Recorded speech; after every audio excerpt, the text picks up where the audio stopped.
So you'll get those people that will embrace the opportunity, take ownership for their element of this and go, so what is it that I know? What are absolutes? What have I got questions about? And those people are a breeze to manage because they're telling you how they're feeling. The question is from Thinking Focus. So the question is, Ricky, why do some people think that senior managers are keeping secrets? Hello, my name is Rob from Thinking Focus. Hello, I'm Ricky from Thinking Focus. The question is from Thinking Focus, a podcast about how our thinking impacts our results and what we can do about it. What a great question. What a great question.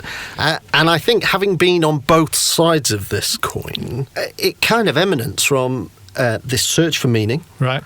So in the absence of any clarity, any information, I'm kind of going to fill in the blanks, and we're great at filling that blank space in with information that may be true. Actually, it may be wildly untrue, massively assumptive, and I think it's that lack of information that comes down from senior managers. So sometimes as senior managers, there are things that we can't share, mainly because they're probably sensitive in terms of the reaction it could cause. So the exact reaction we're trying to prevent, we cause by not providing information. Absolutely, yeah. So I think individuals are looking for clarity. They're looking for that security.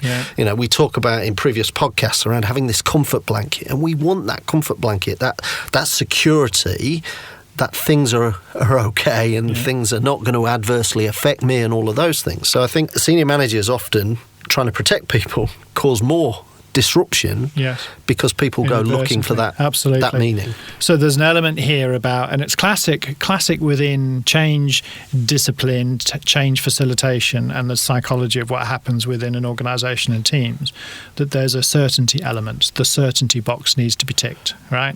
So this level of information, as you say, it may be that senior managers are wanting to protect people by going, well, we can't give them certain information. It might be the reality that information doesn't exist at the moment, and that's a really tough one to sort of square off sometimes, isn't it? Yeah, for sure. Because if I am a worker, an employee in an organisation, and a change has been implemented, typically by senior management in an organisation, I sort of think that all those managers must know what's going on then, because they're the people who instigated it. But that's not always the case.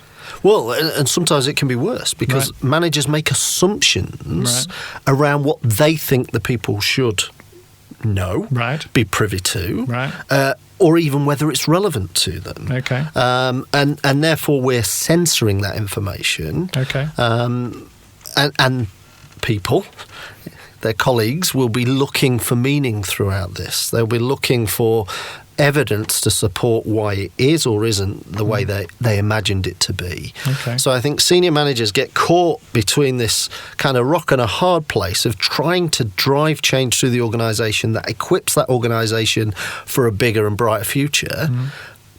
But they then get stuck with how to effectively engage the people on that journey, and therefore maybe get it wrong sometimes in terms of the information they share or don't share at any given time. So what might be the effect of that then? So I'm on the receiving end of not having maybe the certainty that I want, maybe not having the level of information that I want, and so it causes me to distrust perhaps senior management and think they've got another motive.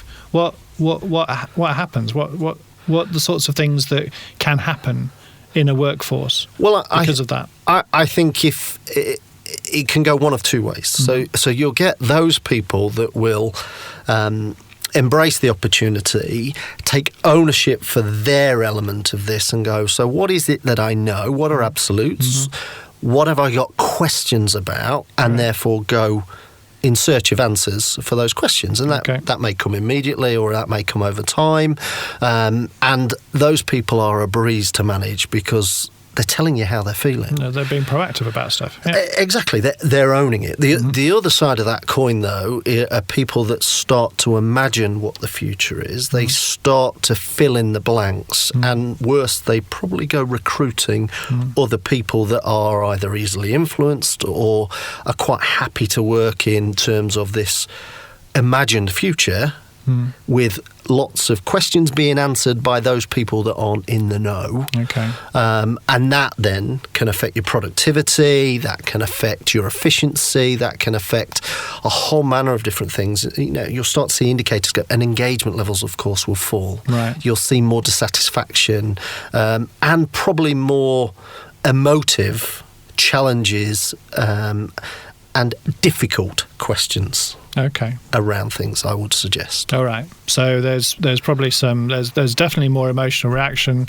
Some people might turn to a little bit of let's call it aggressive behaviour, where they're causing a bit of a stink, moaning, being part of the rumour factory, casting some dissension and false information maybe around the organisation because they're filling in the gaps. Other people might withdraw into themselves. Yeah, and absolutely. Go quiet, productivity down, morale down. So actually this tip of the iceberg stuff about the fact that really all it is a gap in information can have a huge impact on what happens in the rest of the organisation, or doesn't, as the case may be. Yeah, I think there are kind of two key things that goes. Information is really key. Mm-hmm. Here's what we're doing, here's why we're doing it, but also some involvement around taking some of those most cynical people and getting them involved in the process. Okay. So if you involve them, actually it's really hard to suddenly be critical or vocal around how this is not going the way that you imagined, because you're part of the journey. Okay. So why is it then that people think that there's some sort of, management conspiracy that managers can't share information, or, they're obviously not sharing information by choice? Do you know what I mean? Why does that sort of feeling exist? Well, I would go back to that people, in the absence of information, in the absence of clarity, start to create this view of the world that they're comfortable with. So this search for meaning we talk about quite a lot, but this search for meaning is going, how do I make this easier for me to cope with this current level of uncertainty? Right. So therefore, it must be this, it must be that. They're not telling us because it's bad news. They're not telling us because that we're closing down, we're moving away, or whatever that change. So they search for meaning. Yeah. But actually, they could search for meaning in a more positive sense that goes, I wonder how this is going to make us better, bigger, brighter, all of those things. So that's interesting then. So if we were to summarise the sort of effect of, the question that we're considering here about this perception around the fact that, managers are not providing us with information that they most certainly know, and actually probably they don't.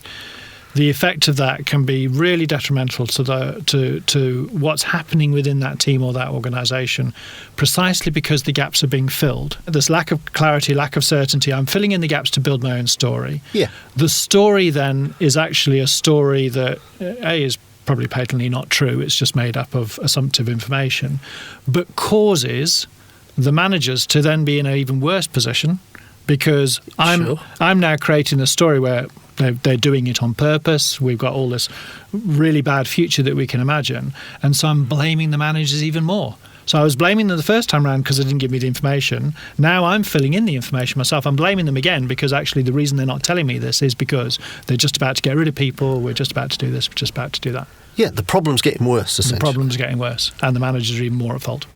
Thank you, Rob. All right. Cheers, Ricky. Next time on The Question Is. Well, actually, if I feel like I have no control at all, if I feel that this is really personal, I will take whatever control I have. And that might just be to be sitting in the corner, secretly pushing back in my own way. Because I can't engage with it actively, I'm going to disengage with it passive-aggressively in the corner here.